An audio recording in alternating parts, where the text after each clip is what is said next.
todos bem-vindos ao nosso segundo aulão. Hoje, o nosso assunto em pauta será disgrafia. Vamos lá? Então, nós vamos começar com o que a literatura nos fala sobre a definição, sobre o que é disgrafia. Então, é a dificuldade em passar para a escrita o estímulo visual que está sendo captado, pelo ambiente através dessa letra impressa. Caracteriza-se também por um traçado lento, irregular e, em geral, são ilegíveis. A criança disgráfica não tem comprometimento intelectual. No entanto, ela não consegue idealizar do plano motor, ou seja, do caderno, com o lápis, o que está captando do plano visual. Então, ela está vendo, mas na hora de transcrever para o plano motor, utilizar essa motricidade para a escrita, é onde essa incapacidade, onde acontece essa incapacidade dela escrever de uma maneira legível. E de modo genérico, podemos dizer que o conceito de disgrafia ele é abordado em dois grandes contextos. Quais são esses dois grandes contextos? O neurológico relativo às afasias e a abordagem funcional à disgrafia. Vamos ver o que é cada um deles. Então, em relação ao contexto neurológico relativo às afasias, primeiro vamos ver o que são afasias, né? Então, a afasia afeta a capacidade de se comunicar. É uma questão neurológica, tá? Então, aqui se inclui fundamentalmente as agrafias. O que é a agrafia? Já é uma perda total ou parcial, gente, da capacidade de escrever, independente da questão neurológica, tá? Que constitui uma manifestação das afasias e implicam anomalias no grafismo. A abordagem funcional da disgrafia já é o seguinte: trata-se de perturbações da escrita que surgem em crianças e que não correspondem a lesões cerebrais ou problemas sensoriais, mas funcionais. As perturbações de natureza funcional são mais fáceis de tratar do que as que têm um substrato neurológico, por isso são suscetíveis a intervenções. O outro não é? Sim, o outro é, até para fazer o estímulo, mas já se torna mais difícil, né? A evolução. A disgrafia do tipo funcional afeta a qualidade da escrita do sujeito no que se refere ao seu traçado. É importante contar com o fator idade no diagnóstico da disgrafia. A Ausias considera que esta alteração da escrita não começa a tomar forma antes do período da aprendizagem formal, que eles consideram a partir do primeiro ano do ensino fundamental 1. Isto é, antes dos 6 anos, gente, não é adequado levantar hipótese diagnóstica de disgrafia. Por quê? Porque a criança ainda está em desenvolvimento práxico fino. E a partir dos 6 anos é que a criança está sendo inserida nesse contexto de um ensino formal. E o que o DSM-5-TR nos traz sobre a disgrafia? Bom, ela está dentro agora das TAPs, Transtornos Específicos da Aprendizagem. O número da disgrafia é F81.81. Vamos ver o que ele nos traz aqui sobre disgrafia, tá, gente? Não, aqui são só recortes. É importante todo terapeuta profissional que faz a avaliação ter acesso a esse livro. Então, só para frisar que nós estamos em 3 de janeiro de 2026, fazendo essa aula. E até então, o livro em vigor do DSM-5 é esse, DSM-5-TR, porque ele está revisado. Quando vier uma outra edição, nós precisamos utilizar a edição atualizada. E assim sucessivamente. Então, até o dia de hoje, é esse livro que está sendo utilizado pelos terapeutas clínicos e os profissionais da área da saúde. E aí, o que o DSM-5 nos traz? Então, a disgrafia está dentro das TEAPs. E o dos critérios referentes à disgrafia, né? Tem ali o critério A, dificuldade em aprender e usar habilidades acadêmicas indicadas pela presença de pelo menos um dos sintomas que persistem pelo no mínimo 6 meses. Detalhe, né, gente? Transtorno específico da aprendizagem, ele vai também começar a ficar mais formal a partir dos 6 anos, tá? Vamos ter cuidado aí. Dificuldades com a ortografia, por exemplo, pode adicionar, omitir ou substituir vogais e consoantes. Dificuldade com a expressão escrita, por exemplo, comete vários erros gramaticais ou de pontuações nas frases. Emprega uma organização de parágrafos deficientes.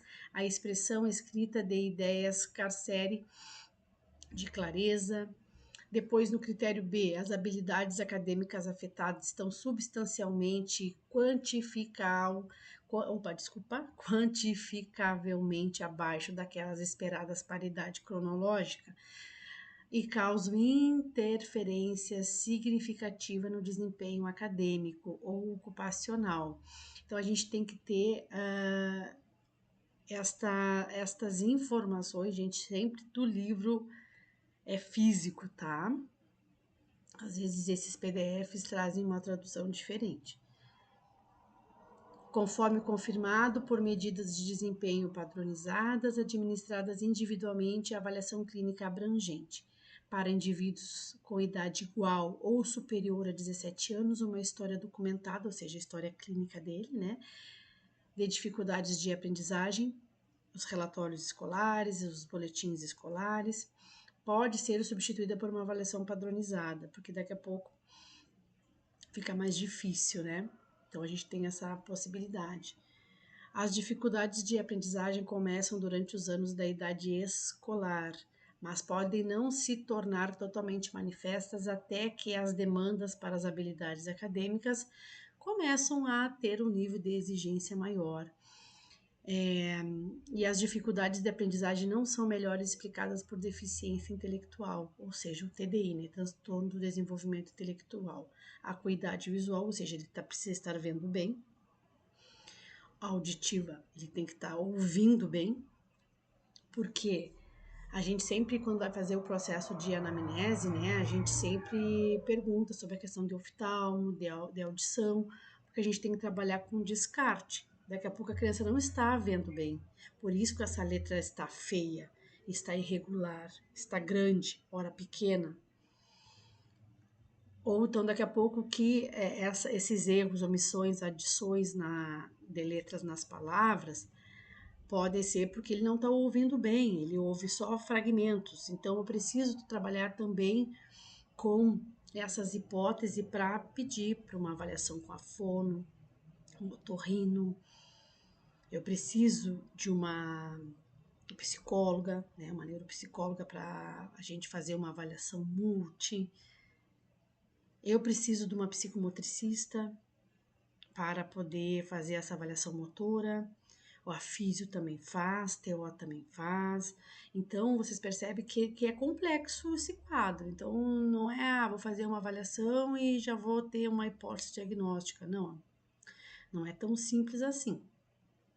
E aí tem uma notinha que diz o seguinte: os 4 critérios diagnósticos, o A, o B, o C e o D, devem ser atendidos com base em uma síntese clínica da história do indivíduo, desenvolvimento, a médica, familiar e educacional, relatórios escolares e avaliação psicoeducacional. No DSM também nos traz o seguinte, as especificações, né? Mas temos o número F81.81 com prejuízo na expressão escrita. Então, agora a gente não fala disgrafia, hipótese diagnóstica de disgrafia. Não, a gente tem que colocar que a disgrafia está dentro das TEAPs.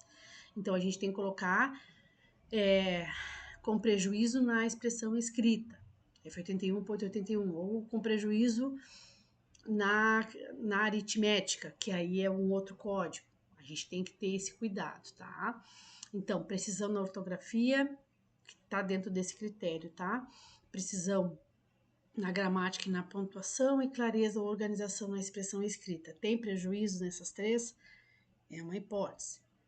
Aí a gente tem as nossas especificações, como eu disse para vocês. Tem o grau ali que o DSM nos traz, leve, moderado ou grave. Então, o leve é aquela condição em que é possível ter acomodações para que essas dificuldades de aprender, né, esteja mais uma leveza. Ele não tem tanto prejuízo. Já o moderado apresenta dificuldades, já é aquele meio termo, né? E o grave, dificuldades graves de aprendizagem de habilidades, afetando vários domínios acadêmicos, de modo que é improvável que o indivíduo aprenda essas habilidades sem um ensino intensivo, individualizado e especializado, contínuo durante a maior parte dos anos escolares, mesmo com uma variedade de acomodações ou serviços apropriados em casa, na escola ou no local de trabalho. O indivíduo pode não ser capaz de completar todas as atividades com eficiência. Então, aqui vocês percebem que é bem mais delicado essa especificação grave, né? Porque a leve, o indivíduo compensa, funciona, ele é funcional, ele vai ter algumas dificuldades pontuais ali, mas ele vai conseguir se acomodar e realizar.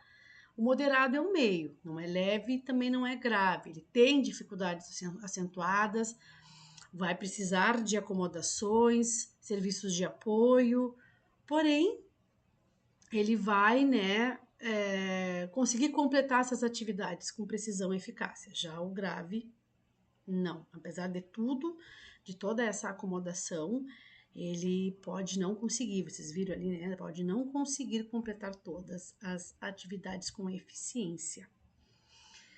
E a escrita implica, então, um processo de caráter práxico que o indivíduo desenvolve quando executa o traçado. É precisamente neste processo que se encontra afetada as perturbações disgráficas, nesta questão traçado. Aqui a gente vai focar muito nessa disgrafia motora, tá? A escrita é de caráter motor, é a transmutação da linguagem, ou seja, dos fonemas, se transformando em grafemas, né, através dos gestos motores. E aqui essa imagem eu acho muito interessante, foi retirada da internet, que circulou muito tempo essa imagenzinha de duas mãozinhas, né, uma criança e outra já crianças a partir dos 6 aninhos.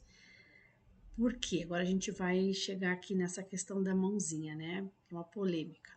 A execução motora da escrita, então, gente, depende de maturação do nosso córtex cerebral, juntamente com o desenvolvimento psicomotor geral. Ou seja, para eu conseguir fazer uma escrita fluida, a pega correta, não é só simplesmente pegar o lápis e seguir escrevendo. Não.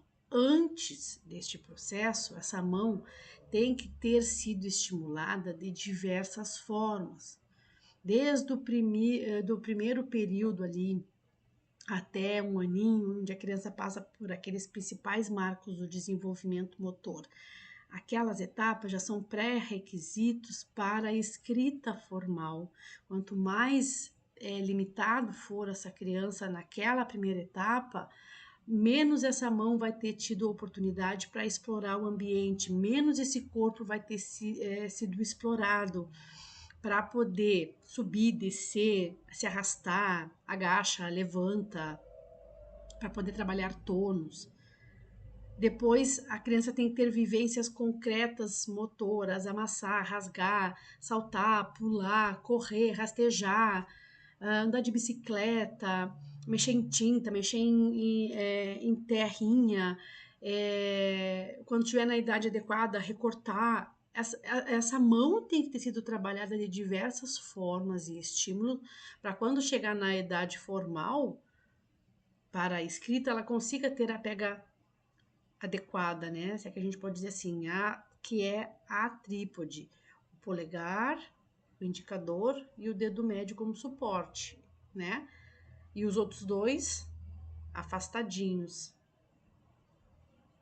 encolhidos só, certo? Para conseguir dar o suporte para esse deslocamento. Só que para isso, mas é tão fácil? Não, não é nada fácil.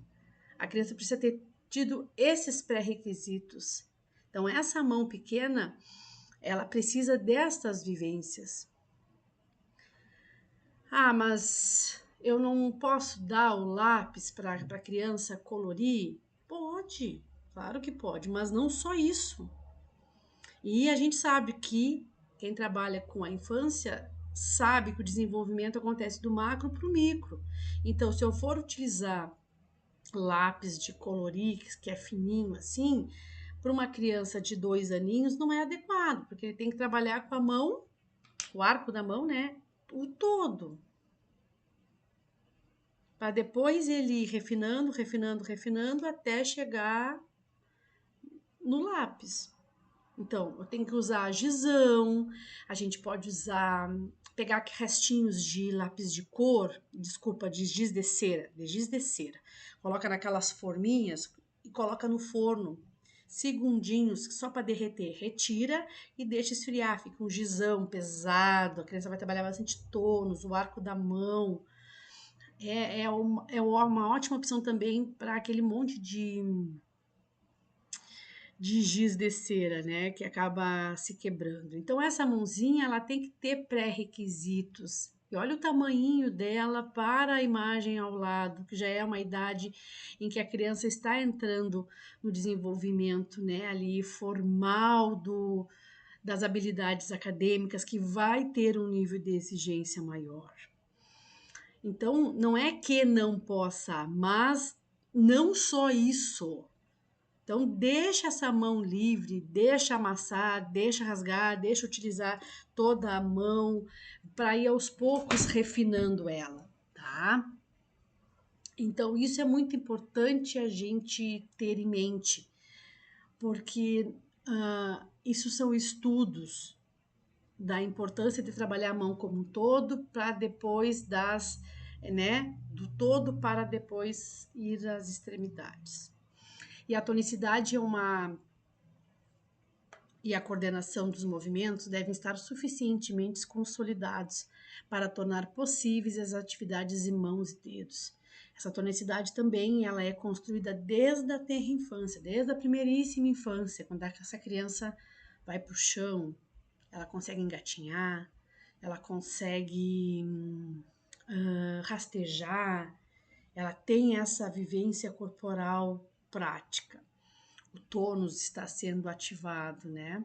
O tônus de ação está sendo ativado, de suporte está sendo ativado.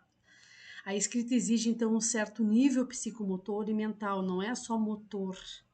E também não é só mental, dificilmente é alcançável antes dos 5 anos de idade. Então, é o que a gente estava falando.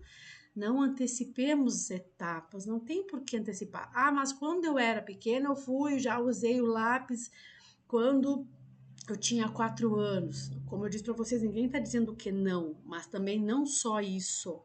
Hoje nós temos estudos, temos evidências, temos esclarecimentos que antes nós não tínhamos. Mas não é que não possa, não é rígido, mas não só isso.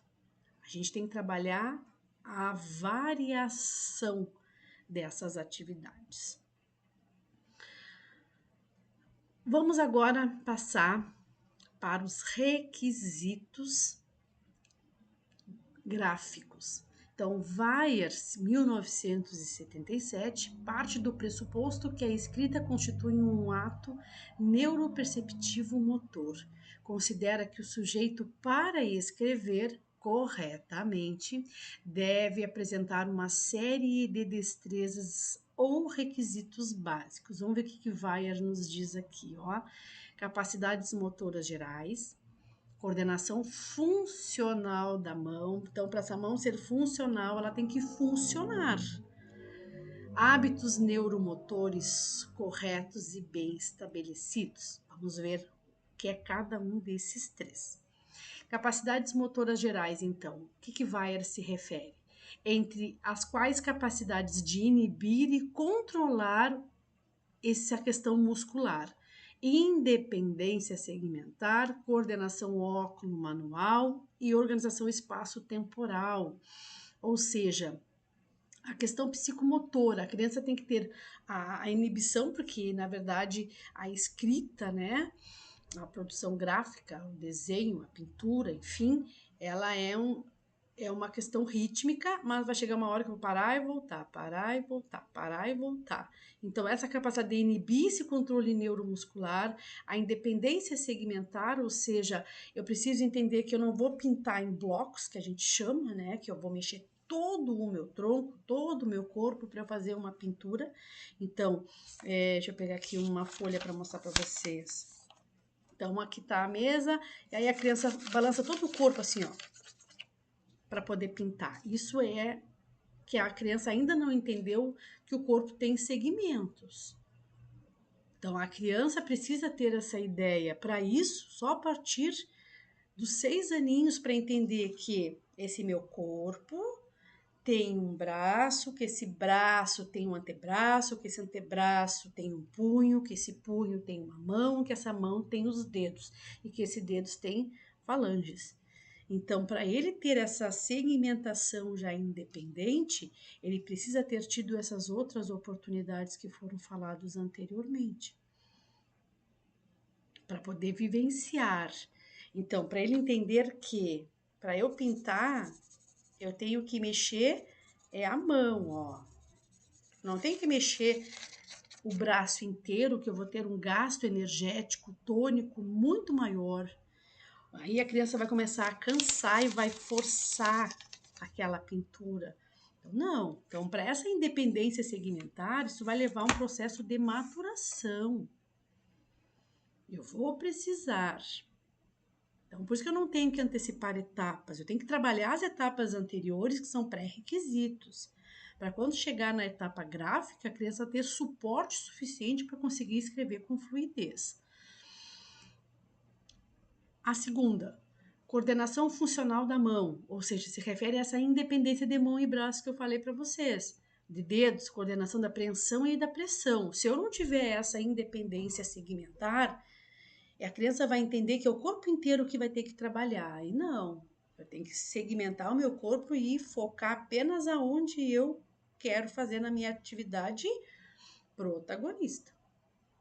Hábitos neuromotores corretos e bem estabelecidos é a visão e a transcrição da esquerda para a direita em sentido sinistrogiro e dextrogiro, ou seja, anti-horário e o horário normal, certo?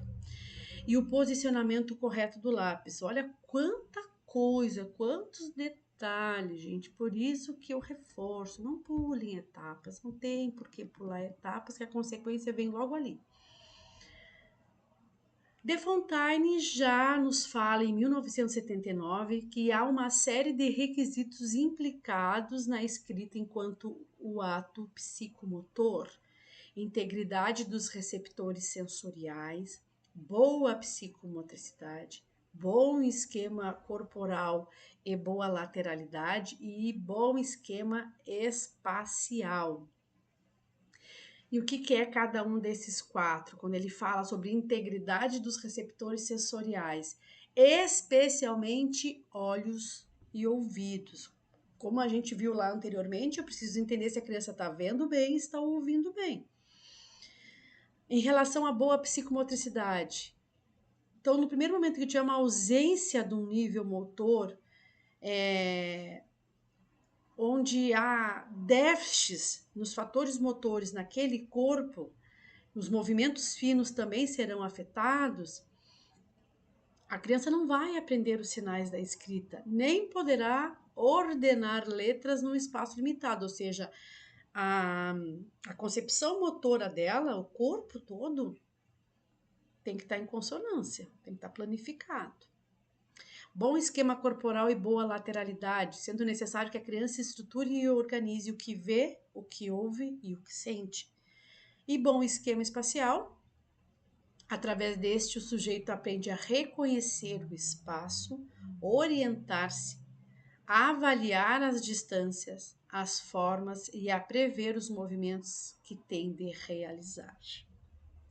Em resumo, para alcançar, olha aqui, ó, para alcançar uma execução caligráfica correta, quando começa a escrever, a criança deverá ser capaz de encontrar o seu próprio equilíbrio postural e a forma menos tensa e cansativa de segurar o lápis, orientar o espaço sobre o qual tem de escrever, a linha sobre a qual deve colocar as letras, da esquerda para a direita, e associar a imagem da letra ao som e aos gestos rítmicos que lhes correspondem. Então, olha esse resumo do que nós falamos até agora.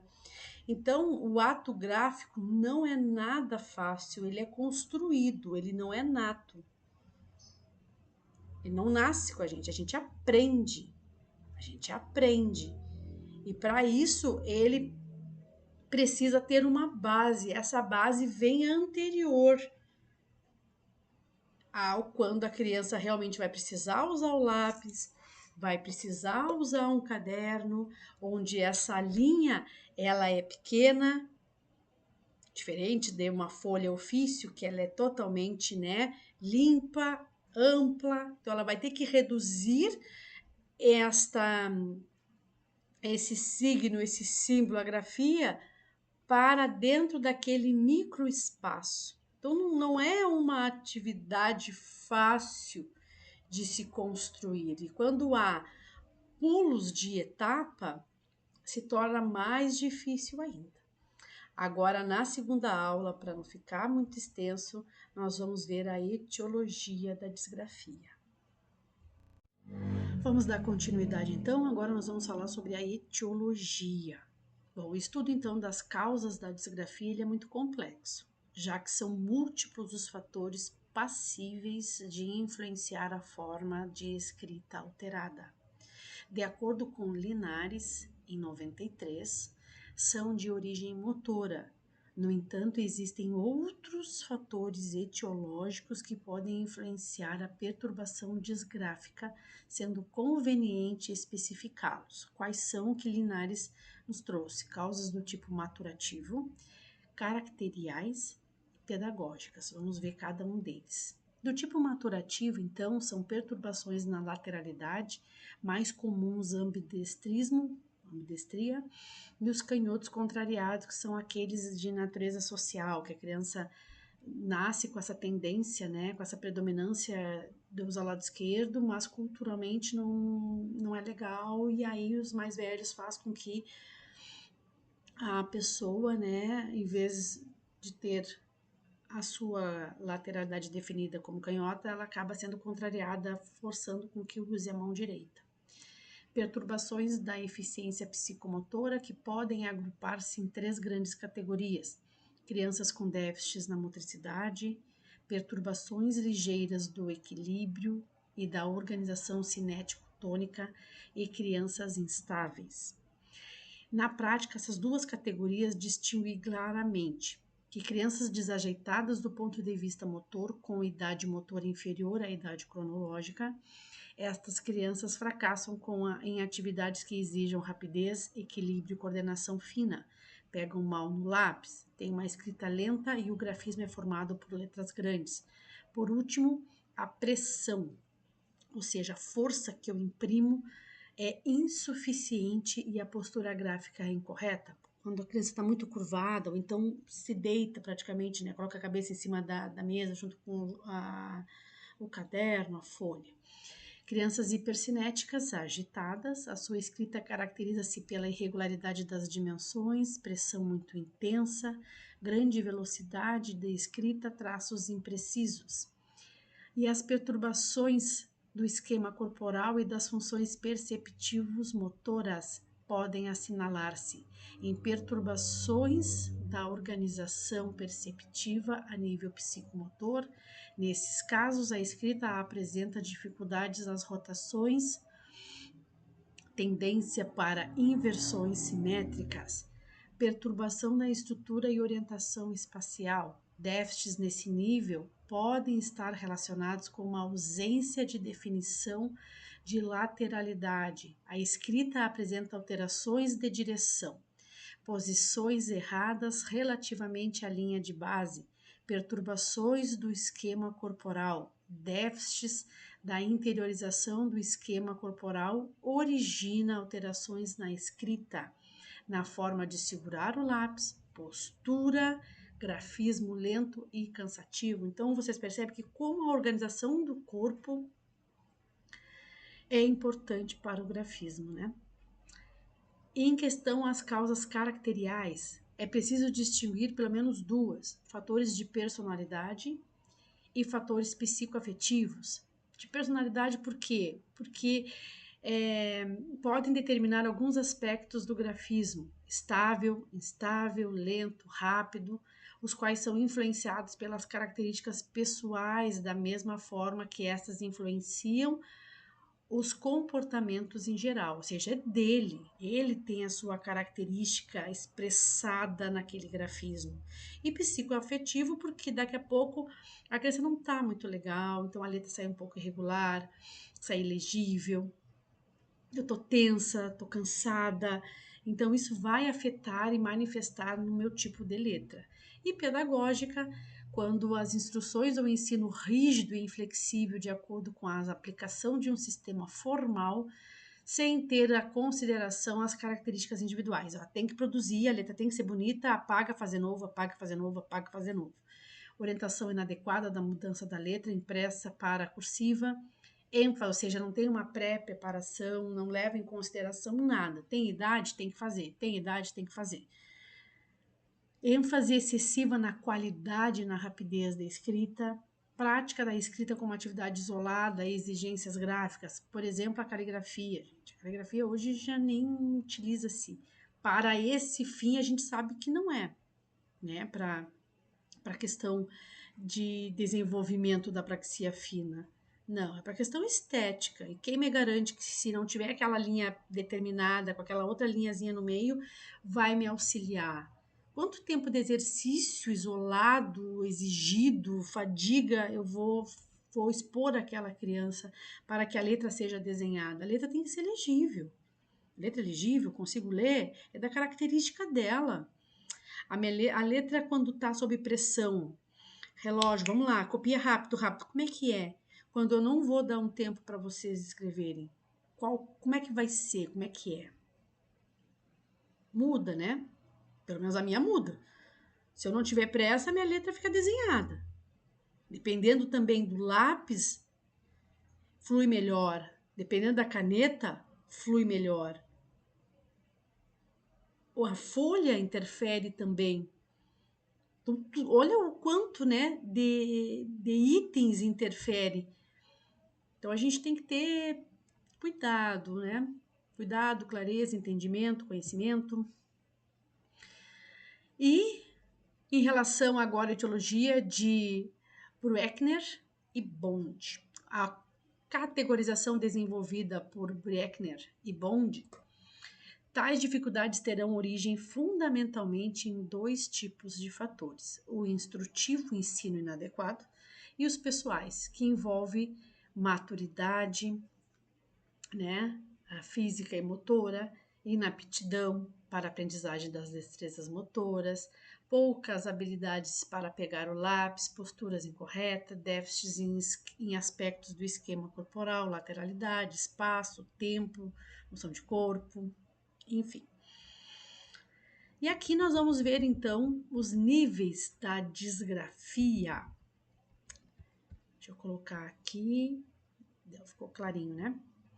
Então, existem vários níveis de disgrafia, desde a incapacidade de segurar o lápis ou de traçar uma linha, até a apresentada por crianças que são capazes de fazer desenhos simples, mas não conseguem copiar figuras simples ou palavras complexas. Essa imagem foi retirada da internet, certo? Então, como exemplo, né, letras excessivamente grande ou pequena, forma das letras, espaçamento das letras ou das palavras,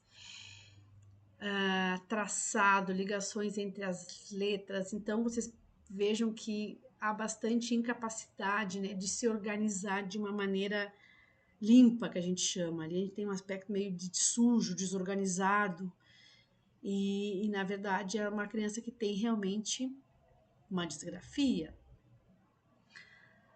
E quais são os principais erros dessa criança disgráfica? Apresentação desordenada do texto, margens mal feitas ou inexistentes, a criança ultrapassa ou para muito antes da margem, sem espaço, gente. Não respeita limites, amontoa letras na borda da folha, espaço irregular entre palavras, linhas e entrelinhas, traçado de má qualidade, tamanho pequeno ou grande, pressão leve ou forte, movimentos contrários ao da escrita convencional, ou seja, a gente escreve da esquerda para a direita, a criança acaba fazendo o movimento inverso da direita para a esquerda e não da esquerda para a direita. Isso leva tempo, desgaste, tônus, ritmo. Dificuldade na escrita e no alinhamento. Aqui também foi retirada da internet. Essa sim, né? Tá um aspecto mais de sujo, como a literatura nos fala. A gente olha assim, tá aquela bagunça, tá ilegível. Talvez tivesse que fazer muito esforço para tentar ler pelo menos uma palavra. Eu não consigo assim identificar nenhuma. Talvez aqui, neném, ó, executivo. Então, vocês percebem, olha só, na ilustração de um texto disgráfico mostrando todas as ocorrências, letras irreconhecíveis, grafismos que permitam a confusão de letras, angulações, letras retocadas, ou seja, em vez de apagar, passa por cima, né? Padrões anormais de letras, linhas ascendentes que sobem, linhas descendentes são as que descem, as flutuantes que estão flutuando entre as linhas, né? Caso bem grave esse aqui. Em relação às características disgráficas, então, de uma forma geral, o sujeito disgráfico apresenta uma série de sinais ou manifestações secundárias do tipo global, que acompanham o seu grafismo deficitário entre os sinais. Contam-se grafia incorreta, forma incorreta de segurar o lápis, dificuldades na preensão e na pressão. Preensão é a pega, pressão é a força. Ritmo de escrita lento ou excessivamente rápido. E aqui, apenas para ilustrar também uma imagem retirada da internet, apenas as áreas aqui, ó, do cérebro que envolve as regiões para escrita. Então, a área motora primária, a área de Broca, olha essa parte aqui do lobo parietal com o lobo temporal. O que nós encontramos aqui? Esta região parietal e temporal. Ó, essa junçãozinha aqui. Aqui nós temos noção, segundo Lúria, né? Noção de corpo, aqui espaço e tempo, região occipital, que é a questão da visão, e o cerebelo, né? É a região que coordena os grandes músculos. Olha quanto de regiões estão envolvidas, todas, na verdade, né? Para a escrita. Quem fez o curso do aprofundamento da praxia fina tem muito mais informações específicas sobre essas áreas, tá, gente? Sobre as áreas que envolvem a escrita no cérebro. Aqui é só um rapidão para a gente ver de uma maneira geral. E agora nós vamos ver os tipos de disgrafia, que existem 3, segundo a literatura, né? Agora, com outras pesquisas, nós temos mais 2, que depois nós vamos ver no final, tá? Então, os tipos de disgrafia: a espacial, a motora e a de processamento. A espacial não escreve nas linhas, não é capaz de seguir as margens, problemas na organização de palavras da esquerda para a direita, espaço incoerente entre palavras e letras podem estar muito próximos ou muito distantes. letras do tamanho, formato e inclinações irregulares, dificuldades para desenhar e colorir. Na motora, escrita muito ruim e difícil de ler, escrita lenta, fica cansado rapidamente ao escrever, pode sofrer cãibras quando descreve por longo período, aperta a caneta e o posicionamento da mão incorreto, posicionamento incomum do pulso, do corpo ou do papel, ou seja, quando você não tem essa dissociação, né, que a gente viu, dificuldade em desenhar gráficos, outras habilidades que envolvem o controle motor fino, abrir botões, por exemplo.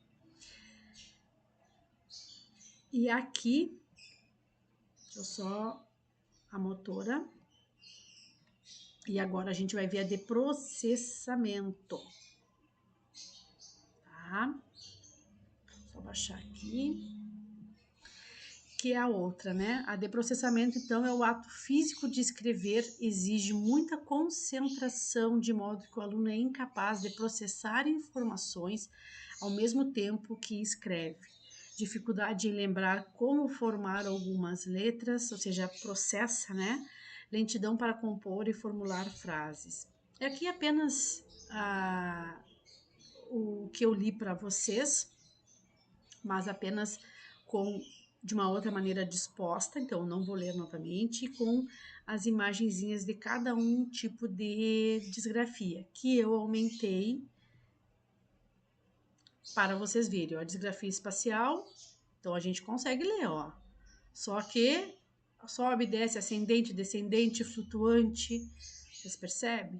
A motora praticamente não consegue se entender, né? A escrita, olha os espaços entre as palavras, olha o tamanho da letra. A de processamento também, né?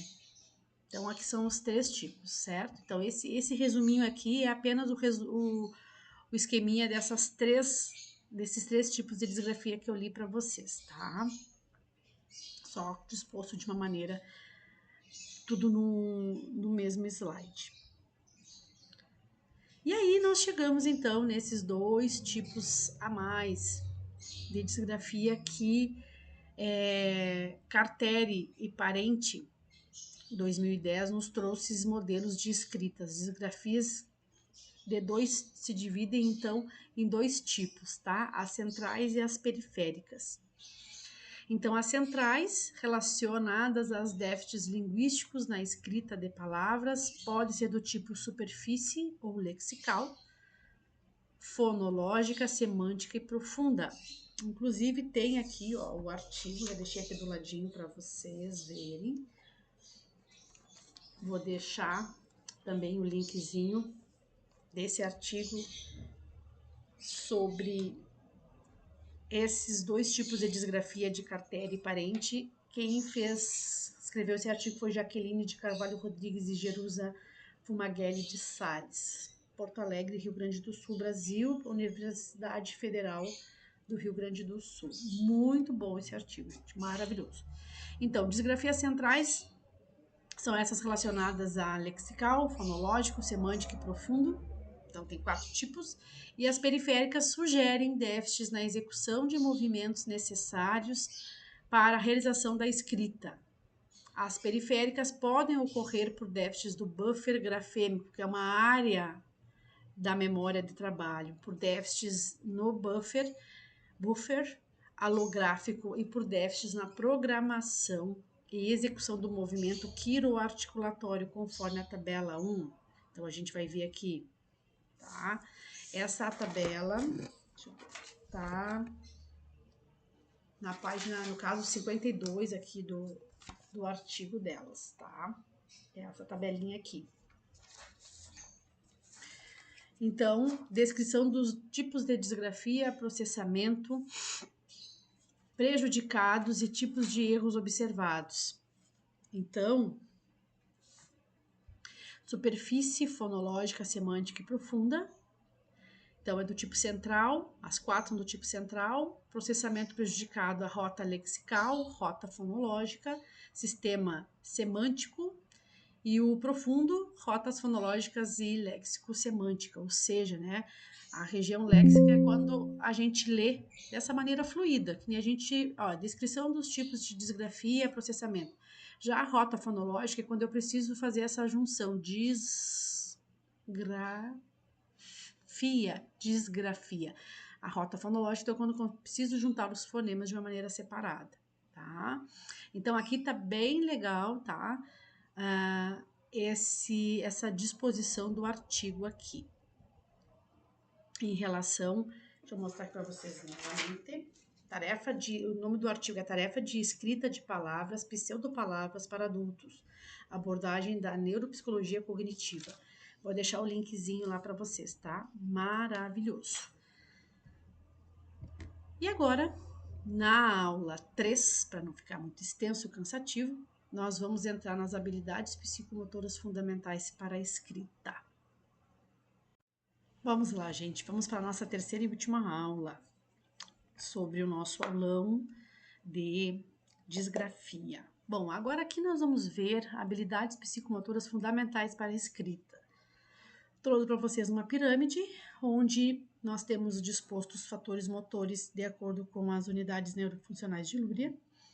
Então, a gente sabe que Alexander Luria foi um grande pesquisador e o pai da neuropsicologia, na qual ele fez um grande estudo sobre o estudo dos colegas, né, e descobriu que as áreas têm suas especificidades no cérebro, porém, elas não funcionam de maneira isoladas, e sim interligadas. E neste estudo também houve uma subdivisão aqui dos fatores motores em cada área. Então, nós temos o equilíbrio, o tônus que fica na base, ou seja, na parte subcortical do nosso cérebro. Pega aqui o cerebelo, o tronco encefálico, a parte supercortical, que é a parte interna. Depois a gente vai para o meio, a orientação ali, né, do lobo parietal, temporal, e o occipital, pega a lateralidade, esquema corporal, orientação espaço-temporal, e o viso motor, até que a gente chega no lobo frontal, que nós encontraremos as duas praxias, a global e a fina. Então, a gente vai precisar de todas elas para trabalharmos. E voltando aqui ainda em relação a mais alguns tipos de disgrafia que a literatura nos trouxe. Então, a gente tem a disgrafia do tipo disléxica, origina erros de conteúdo. Disgrafia do tipo motor provoca erros que afetam a forma do traçado da escrita. E Fernandes divide, então, a disgrafia em mais dois subtipos.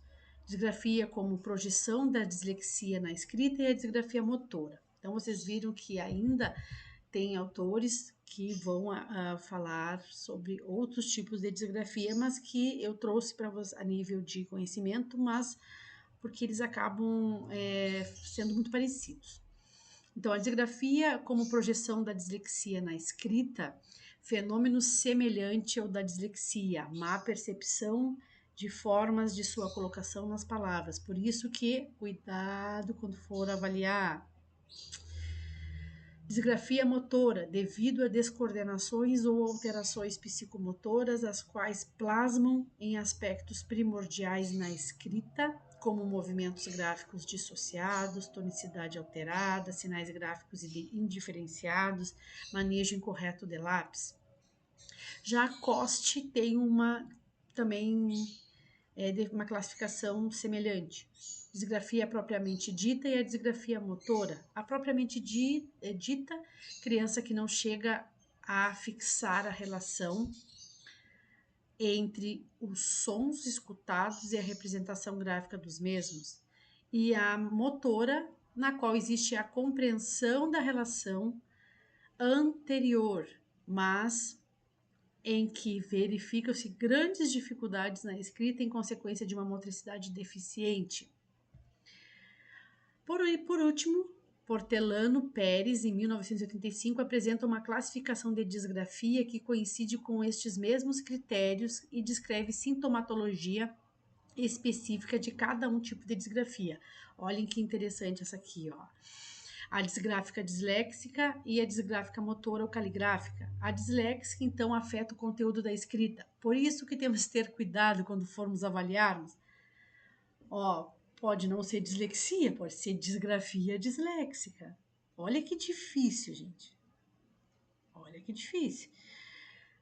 Os erros semelhantes aos cometidos na leitura pela escrita pela criança disléxica, por exemplo, omissão de letras ou sílabas, confusão de letras com sons semelhantes, inversão, transposição da ordem das sílabas, uniões e separações indevidas,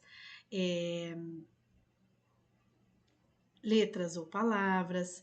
Já a motora ou a caligráfica incide sobre a qualidade da escrita, ou seja, a questão estética mesmo, né? Provocando alterações dos aspectos grafomotores, perturbações na forma e no tamanho das letras, espaçamentos indevidos entre letras e as linhas, inclinações, ligações sem nexo entre palavras, perturbações da pressão da escrita, da apreensão.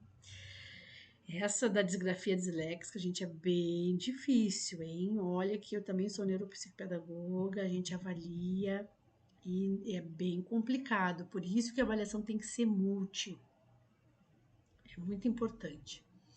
Tipos de classificação que contemplam, então, os fatores envolvidos na etiologia de Portela no Pérez, 1985. A disgrafia, então, se desenvolve de desenvolvimento ou primária, quando a perturbação mais importante exibida pela criança é a letra feia, cuja origem é do tipo funcional ou maturacional. Já a disgrafia sintomática ou secundária, condicionada por um componente caracterial, ou seja, característica, pedagógica, neurológica ou sensorial. A sua denominação indica que se trata de uma manifestação sintomática que, nesse tipo de disgrafia, a má letra deriva apenas de alteração de fatores da natureza motora. E aqui algumas sugestões de exercícios. Bom, a gente viu toda essa parte teórica, não é fácil. A identificação, a avaliação, a hipótese diagnóstica. E aí a gente tem algumas sugestões, exercícios para as mãos que podem melhorar o controle motor fino, exercícios de aquecimento antes de escrever, pode ser útil, esfregar as mãos, apertar, alongar, ajuda a aliviar essa tensão muscular, tipo de escrita que melhor se adapta à cursiva ou bastão, qual delas fica melhor a escrita, segurar o lápis corretamente, treinamento pode ser necessário para eles se adaptarem a uma empunhadura mais correta como a trípode, mas aqui a gente tem que ter esse cuidado. Vamos também ver a questão de uma avaliação com uma terapeuta ocupacional, porque a gente tem aqueles adaptadores, só que às vezes não é adequado. Quem faz esse tipo de avaliação, gente, é terapeuta ocupacional, tá? Então é importante aí, ó, como é importante o trabalho em equipe, né? Pré-requisitos para uma execução caligráfica, então, encontrar o seu próprio equilíbrio postural e a forma menos tensa e cansativa de segurar o lápis, orientar o espaço sobre a qual tem de escrever e a linha sobre a qual vai colocar as letras, da esquerda para a direita, associar a imagem da letra ao som e aos gestos rítmicos que lhes correspondem. E eu preciso também observar na minha avaliação qualitativa, agora a gente vai falar um pouco sobre avaliação qualitativa e quantitativa, eu preciso avaliar a minha postura gráfica daquela criança, a altitude geral da cabeça da criança para a folha, né, para o caderno, posição do cotovelo e do antebraço. A criança não deve inclinar o corpo totalmente. Inclinação é do papel, é conveniente que a folha esteja ligeiramente inclinada para o lado contrário da mão utilizada, não totalmente. O instrumento com que a criança escreve, como eu falei para vocês, veja também o lápis. Tenho vários tipos de lápis, isso é interessante. Esse aqui meu, por exemplo, não sei se vocês vão ver, mas ele é todo sextavadinho. Mas o grafite desse lápis é muito bom. Aí tem lápis que são arredondados. Pode ser que daqui a pouco é um instrumento que não está adequado. Tudo interfere, gente. Peguem folhas diferentes de caderno e vejam o deslize, o atrito, Deixa eu mostrar aqui, ó. Essas folhas assim, ó, mais amareladas, tipo recicladas assim, elas têm um atrito mais forte no lápis. Eu já gosto mais do que a folha branca. Então, tudo isso vai influenciar. Ritmo da escrita, se é demasiado rápido ou lento. E a minha avaliação. Bom, não existe uma avaliação quantitativa específica, tá, gente? Não existe. Existe, opa, a avaliação que a gente vai ver agora, aqui, tá? De maneira quantitativa, com alguns instrumentos que vão nos auxiliar nesta detecção, mais esse meu olhar qualitativo, mais a minha avaliação dos meus colegas, tá? Para a gente traçar, cruzar essas informações aí e não dar hipótese diagnóstica equivocada, hein? Então, não existe prova específicas, tá? Para a gente ver disgrafia. Mas é por isso que é difícil chegar a uma avaliação objetiva e completa. Existem alguns subtestes para avaliação do grafismo incorporados em provas mais gerais de leitura e de escrita. Então, vamos ver quais são alguns das sugestões, ó, e olha o que diz no último ponto aqui. Porém, isso não é suficiente, uma vez que a avaliação deverá ser global, ou seja, multidisciplinar. Então, nenhum desses testes aqui são restritos, tá? Mas aqui geralmente quem usa é psicopedagoga, neuropsicóloga também usa, mas não é restrito. Psicóloga também pode usar. É um teste de desempenho escolar, o TDE-2, onde ele vai avaliar 3 grandes áreas: a aritmética, a leitura e a escrita. Então, aqui ele já, na hora da correção ali, ele vai nos dar bastante indicativos, certo? A área motora tem que ser avaliada, então aqui eu trouxe apenas três livros de sugestão para vocês. O CITAP, que esse sim vai avaliar o grafismo, a grafomotricidade. O do Vitor da Fonseca, que vai avaliar de uma maneira global toda a observação psicomotora, né, daquela criança. E o POPT, que é um outro instrumento mais rápido de se avaliar, bem mais rápido de se avaliar, mas já vai nos dar uma margem aí de como que está essa organização motora. E aqui, que a literatura também nos traz algumas sugestões sobre avaliação do grafismo. Esses aqui foram retirados desta autora, Rosa Maria Torres, tá, gente? Rosa Maria Torres, que eu vou trazer para vocês. Tem um quadro no livro dela que é esse daqui. Eu só transcrevi para cá. Ó. Áreas de avaliação, grafismo sem erros específicos. O que eu tenho que observar? Observação e categorização da frequência do tipo de erro do grafismo através do ditado e da escrita espontânea.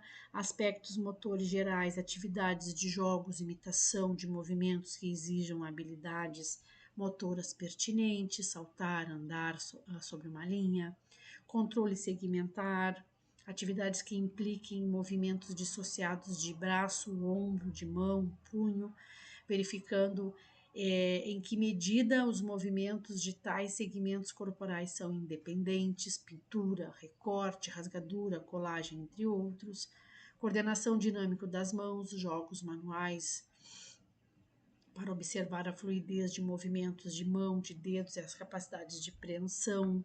Então, tudo o que eu preciso avaliar e algumas sugestões, né, de atividades. Tudo esse livro da Rosa Torres nos traz. É maravilhoso esse livro, por sinal.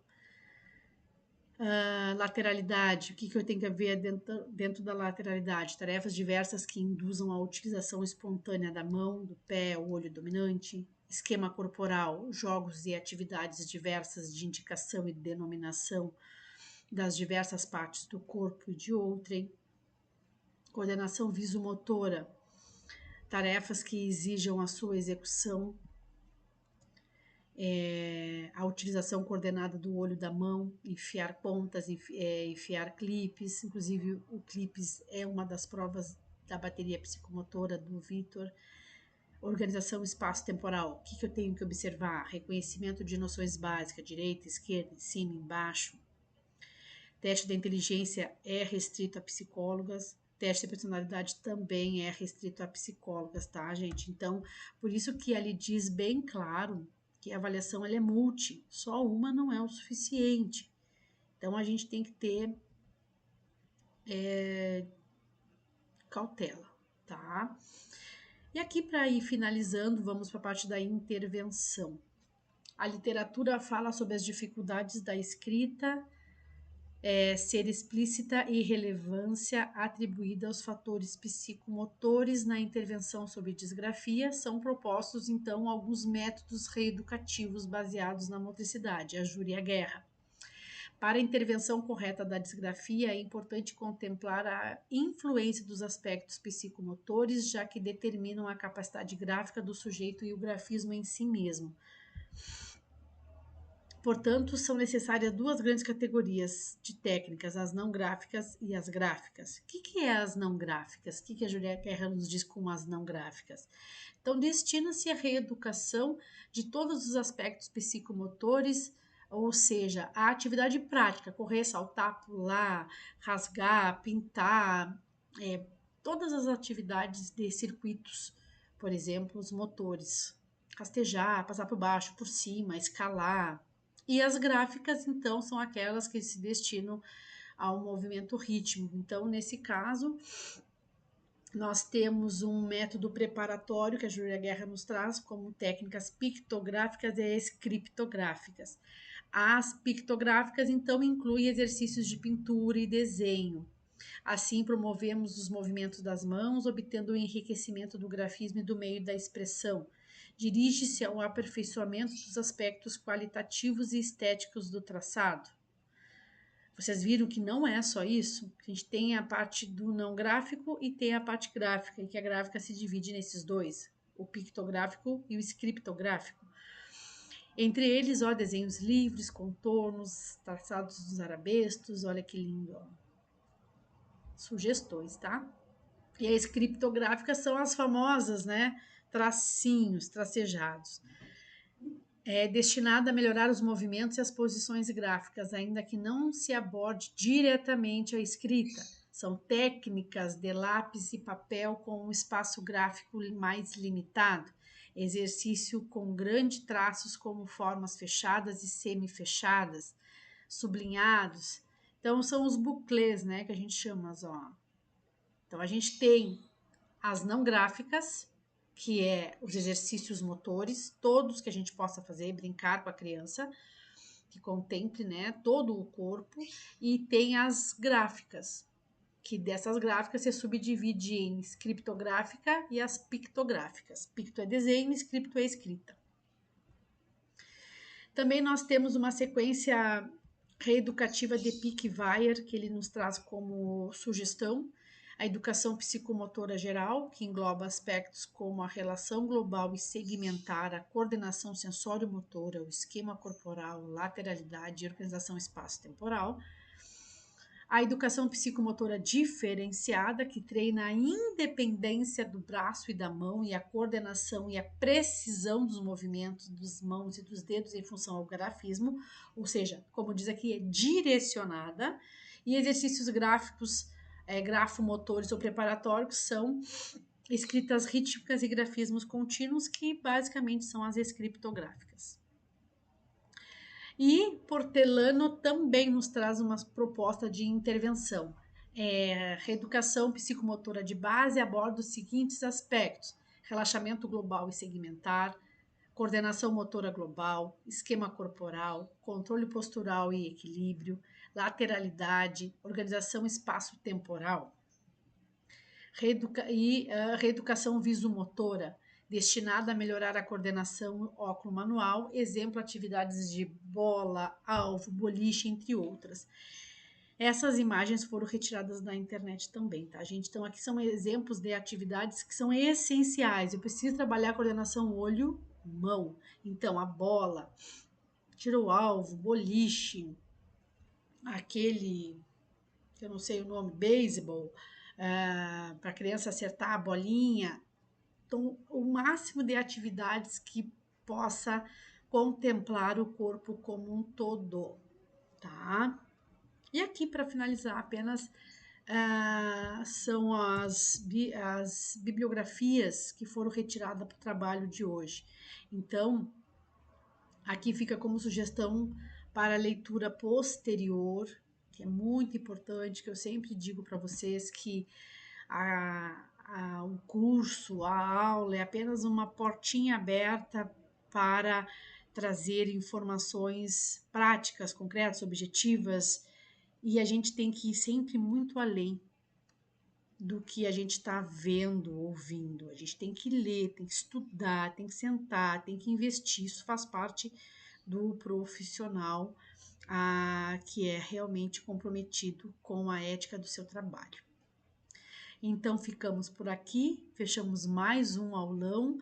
Hoje foi sobre disgrafia. Até o próximo.